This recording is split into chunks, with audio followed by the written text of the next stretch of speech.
अब हम करते हैं 3.4 का जो सेकंड क्वेश्चन है आपका 10th क्लास। निम्न समस्याओं में रैखिक समीकरणों के युग्म बनाइए और उनको हल कीजिए यदि उनका अस्तित्व है। ठीक है, कहने का मतलब है आपको प्रॉब्लम्स दी हुई हैं, उन प्रॉब्लम्स को समझना है और उसके बाद हमें उनकी लीनियर इक्वेशन फॉर्म करनी है। मीन्स लीनियर रैखिक युग्म आपको बनाने हैं। और जब आप रैखिक समीकरण बनाओगे तो उसके बाद उनको सोल्व करके जो भी आपने माना है एक्स और वाई, उनकी वैल्यू भी फाइंड आउट करनी है। ठीक है, तो करते हैं। और कौन सी विधि से सोल्व करना है ये पहले ही बोला हुआ है कि विलोपन विधि से ही सोल्व करना है। तो चलो आसान है, विलोपन विधि तो जल्दी सोल्व हो जाती है। तो पहला क्या, जो फर्स्ट पार्ट है वो हम सबसे पहले समझ लेते हैं। जो हमारा फर्स्ट पार्ट है वो क्या है, यदि अंश में एक जोड़ दें तथा हर में एक घटा दें तो भिन्न एक में बदल जाती है। ये पहली, यहाँ तक फर्स्ट जो कंडीशन है वो कंप्लीट हो गई। सेकंड कंडीशन में क्या कह रहा है हमसे, यदि हर में एक जोड़ दें, मीन्स हर में एक जोड़ दें तो यह 1/2 हो जाती है। तो भिन्न ज्ञात कीजिए। भिन्न क्या होती है, भिन्न बराबर होती है अंश बटे हर। तो आपको अंश और हर की वैल्यू चाहिए, तो अंश और हर को मान लेते हैं। माना अंश बराबर x, माना हर बराबर में y मान लिया। ठीक है, तो भिन्न बराबर क्या हो जाएगी, अंश बटे हर। अंश बटे हर मीन्स x अपॉन वाई। ठीक है, x अपॉन वाई हो गई। अब अकॉर्डिंग टू क्वेश्चन, पहली मतलब क्वेश्चन के अनुसार पहली कंडीशन में क्या कह रहा है आपसे, पहली कंडीशन में आपसे कह रहा है अंश में भी एक जोड़ दो और हर में भी हर में से एक घटा दो। मीन्स अंश में एक जोड़ देना है और हर में से एक घटा देना है। तो आपकी भिन्न कितनी हो जाएगी, भिन्न आपकी एक में बदल जाएगी। ठीक है, तो अंश में एक जोड़ दो, हर में से एक घटा दो। ठीक है, तो देखो मैंने अंश में एक जोड़ दिया और हर में एक घटा दिया, तो भिन्न कितनी हो गई आपकी, 1 हो गई। यही तो क्वेश्चन में बोला है कि अगर अंश में एक जोड़ दिया जाए और हर में से एक घटा दिया जाए तो आपकी भिन्न एक में बदल जाएगी। ठीक है, तो बराबर कितना हो गया, भिन्न कितनी हो गई, बराबर 1। ठीक है, तो क्रॉस मल्टीप्लाई कर लेते हैं, यहाँ पे भी अपॉन में 1 लगा लेते हैं। देखो x+1 को 1 से मल्टीप्लाई किया तो x+1, बीच में इक्वल है तो यहाँ पे भी इक्वल आ गया। ठीक है, y-1 को 1 से मल्टीप्लाई किया तो कितना आ गया, y-1। ठीक है, आगे आगे चलते हैं। देखो यहाँ पे x एज इट इज है, यहाँ पे भी x एज इट इज है। जब ये वाला y है जो राइट हैंड साइड पे है, जब ये लेफ्ट में जाएगा तो माइनस का y हो जाएगा। ये देखो माइनस का y हो गया। ठीक है, इक्वल में कितना लिखा हुआ है, -1, तो इक्वल में ये लिखा हुआ -1। जब ये प्लस का 1 राइट हैंड साइड पे जाएगा तो ये भी, ये देखो -1 हो गया। ठीक है, आगे देखो यहाँ पे x माइनस वाई है तो यहाँ पे भी x माइनस वाई हो गया। इक्वल में कितना है, -1 और -1, -1 कितना होता है, -2। ठीक है, इसको मैंने इक्वेशन नंबर 1 मान लिया। अब सेकंड कंडीशन में क्या कह रहा है, सेकंड कंडीशन में आपसे कह रहा है कि अगर आप अंश में कुछ भी मत करो, मतलब ऐसा लिखा नहीं है लेकिन इसका यही मतलब है कि यदि हर में एक जोड़ दें, अंश में कुछ, अंश के बारे में कुछ नहीं लिखा, मतलब अंश के साथ कुछ भी नहीं करना है। ठीक है, अब बोल रहा है यदि हर में एक जोड़ दें तो भिन्न कितनी हो जाएगी, 1/2 हो जाएगी। ठीक है, तो हर में एक जोड़ देते हैं, तो देखो अंश को मैंने x लिखा हुआ है और हर में कितना जोड़ दिया, एक जोड़ दिया, तो भिन्न कितनी हो गई हमारी, 1/2 हो गई। ठीक है, आगे कर लेते हैं, यहाँ पे भी क्रॉस मल्टीप्लाई कर लेते हैं। देखो 2 को x से मल्टीप्लाई किया तो 2x हो गया, बीच में इक्वल है तो इक्वल आ गया। 1 को y+1 से मल्टीप्लाई करो कितना हो जाएगा, y+1 ये आ गया। ठीक है, आगे सोल्व करते हैं। यहाँ पे 2x है तो एज इट इज आ गया।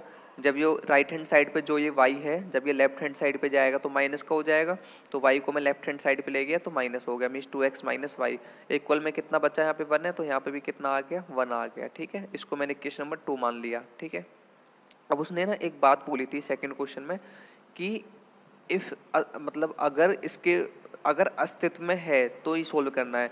तो देखो अस्तित्व में कब होता है कब नहीं होता है, आपको मैंने पहले भी कराया था, 3rd चैप्टर में ही 3.2 में शायद कराया था कि संगत और असंगत क्या होते हैं, बताया था ना।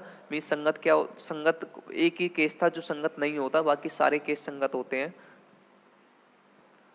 ठीक है, तो लास्ट टाइम जब हमने बताया था तो एक ही केस ऐसा था जिसमें असंगत था, कौन सा था, a1/a2 बराबर होगा b1/b2 और बराबर नहीं होगा c1/c2।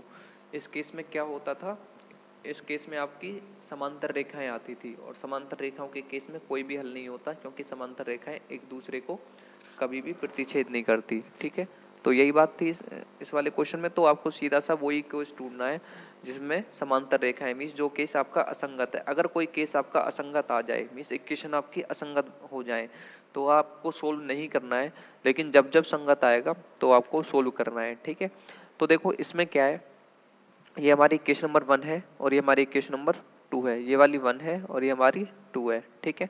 तो A1/A2 देखो, यहाँ पे x के मल्टीप्लाई में 1 है और यहाँ पे x के मल्टीप्लाई में कितना है, 2 है। तो सिंपल सी है, जब यहाँ पे x के मल्टीप्लाई में 1 है और यहाँ पे x के मल्टीप्लाई में 2 है, तो A1/A2 कितना हो जाएगा, ऊपर 1 है नीचे 2 है, तो 1/2, ठीक है। B1/B2 क्या हो जाएगा, देखो B1 कितना है हमारे पास, यहाँ पे देखो y के मल्टीप्लाई में क्या है, माइनस आ रखा है और कुछ नहीं है तो 1 है, मीन्स -1, तो देखो ये -1 आ गया। और हमारे पास B2 क्या है, देखो यहाँ पे भी माइनस है और कुछ नहीं है तो 1 है, मीन्स ये भी -1 है। माइनस से माइनस कैंसिल आउट हो गया, 1/1 कितना होता है, 1। देखो A1/A2 आया 1/2, B1/B2 आया 1, इसका मतलब है A1/A2 नॉट इक्वल टू आया B1/B2। तो ये कौन सा केस होता था, संगत है, मीन्स एक अद्वितीय हल है, रेखाएं प्रतिच्छेद करती हैं, ये वो वाला केस है। तो ये संगत होता है, संगत हो गया मीन्स अस्तित्व में है, या तो संगत है लिख देना या अस्तित्व है, एक चीज लिख देना।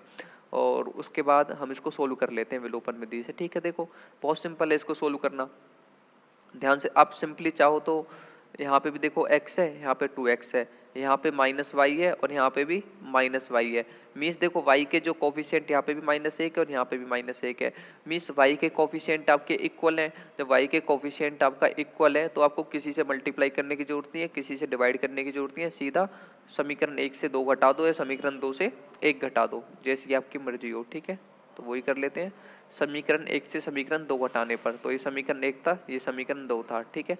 अब चेंज कर लो, देखो ये प्लस है तो माइनस, ये माइनस है तो प्लस कर दिया, ये प्लस है तो माइनस कर दिया, ये दोनों कैंसिल आउट हो गए क्योंकि ये -y है और ये कैसा y है आपका, ये +y है। इस साइन का कोई मतलब नहीं रह गया, इस साइन का मतलब है, ठीक है।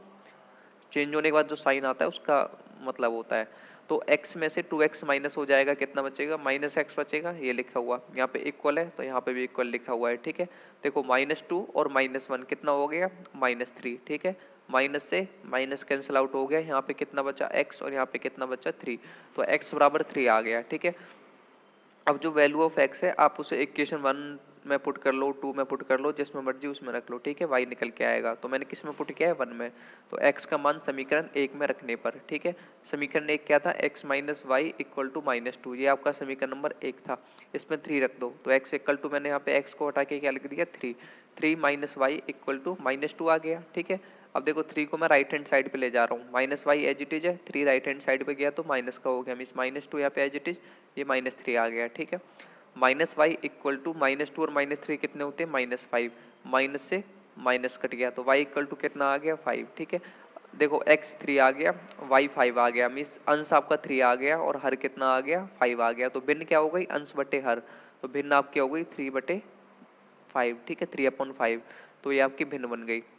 कोई डाउट तो अगर आपको है इस क्वेश्चन में तो कमेंट करके बता देना, बिल्कुल इजी क्वेश्चन था ये। अब हम नेक्स्ट क्वेश्चन करते हैं।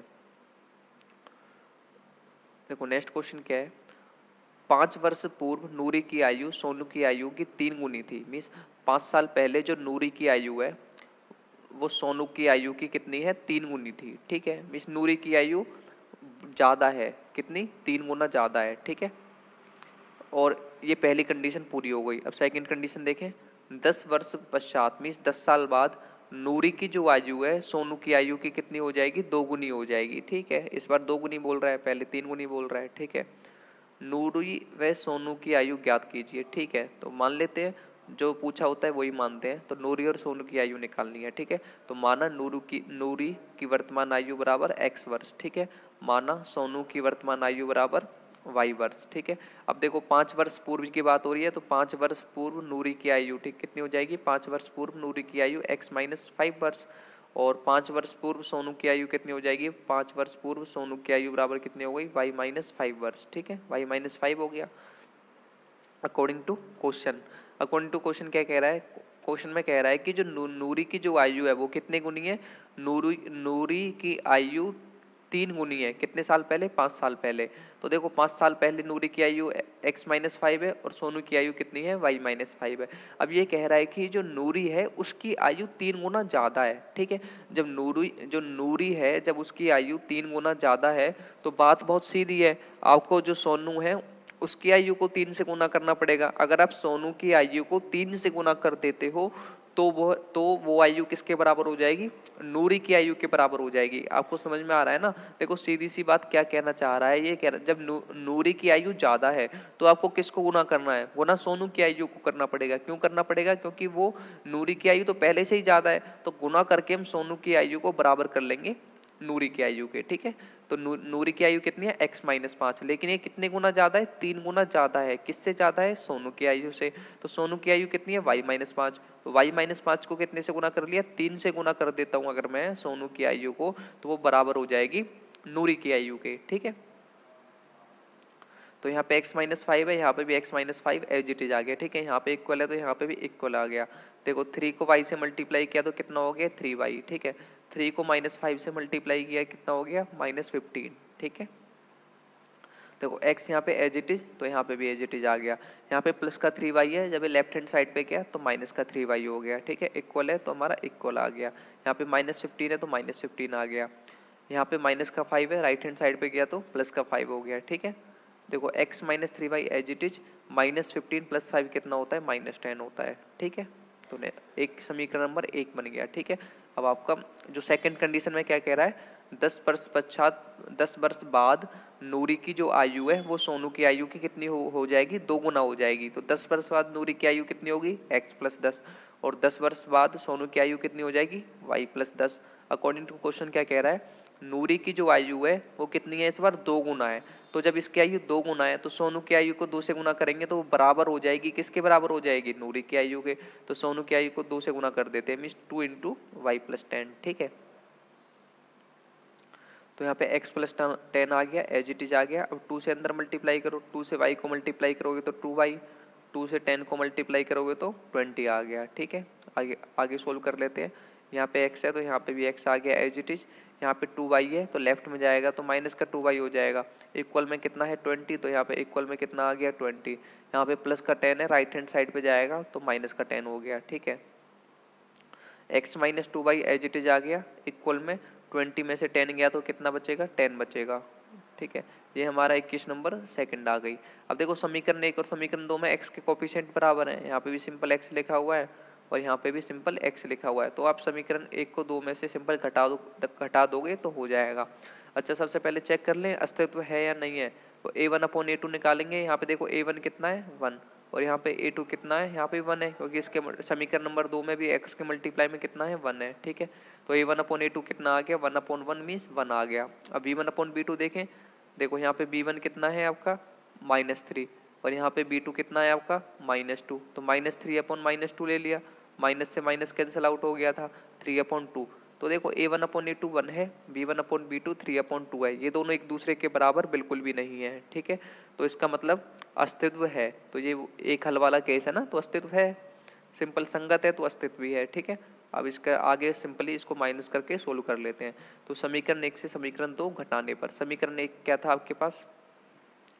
समीकरण 1 था आपके पास x - 3y = -10, ये समीकरण नंबर 1 था। समीकरण नंबर 2 क्या था? x - 2y = 10। साइन चेंज कर ले, ये प्लस है तो माइनस, माइनस है तो ये प्लस, ये प्लस है तो माइनस हो गया। ठीक है, ये दोनों कैंसिल आउट हो गए। देखो माइनस का 3y है और प्लस का 2y है। जब माइनस के 3y में से प्लस का 2y जाएगा तो कितना बचेगा? माइनस का y बचेगा। ठीक है, इक्वल टू -10 और -10 कितना हो गया? -20। माइनस से माइनस कैंसिल आउट हो गया। ठीक है, तो y = कितना बचा? 20 बचा। ठीक है, अब y की जो वैल्यू है वो समीकरण 1 में रख लो या 2 में, तो y का मान समीकरण 1 में रखने पर। ठीक है, समीकरण 1 क्या था? x - 3y = -10, ये आपका समीकरण नंबर 1 था। तो इसमें जो y है ना उसको 20 रख लो। ठीक है, तो x - 3 as it is, y को मैंने कितना रख लिया? 20, इक्वल टू कितना है? -10, तो यहाँ पे भी -10 आ गया। x यहाँ पे एज इट इज, माइनस भी एज इट इज, 20 को 3 से मल्टीप्लाई करो कितना हो गया? 60 हो गया। इक्वल -10 है तो इक्वल में -10 अभी भी है। आगे करते हैं। x = -10 है तो यहाँ पे -10, जब -60 राइट हैंड साइड पे जाएगा तो प्लस में 60 हो जाएगा। ठीक है, तो x = कितना आ गया? 60 में से 10 लेस करोगे कितना बचेगा? 50। ठीक है, अतः नूरी की वर्तमान आयु कितनी हो गई? 50 वर्ष। देखो x = 50 आया ना, इसको मैंने नूरी की वर्तमान आयु माना था। मिस नूरी की आयु अभी जो है, मिस नूरी की आयु बराबर कितनी हो गई? 50 वर्ष। और सोनू की आयु कितनी आई है? मतलब जो y आया वो हमारी सोनू की आयु है, y कितना आया? 20। मिस सोनू की वर्तमान आयु कितनी हो गई? 20 वर्ष। ठीक है, यही आपका क्वेश्चन था। आपके ये दोनों क्वेश्चन हो गए हैं। और जो नेक्स्ट आपके क्वेश्चंस बचे हैं, 3 क्वेश्चंस और बचे हैं, वो हम नेक्स्ट वीडियो में डिस्कस करेंगे। अगर आपको ये वीडियो अच्छी लगी हो तो लाइक कर देना, चैनल को सब्सक्राइब जरूर कर देना। उससे क्या होगा कि जब भी मैं वीडियो बनाऊंगा तो आपको वो मिल जाएगी। और हो सके तो चैनल को शेयर कर देना। Thank you.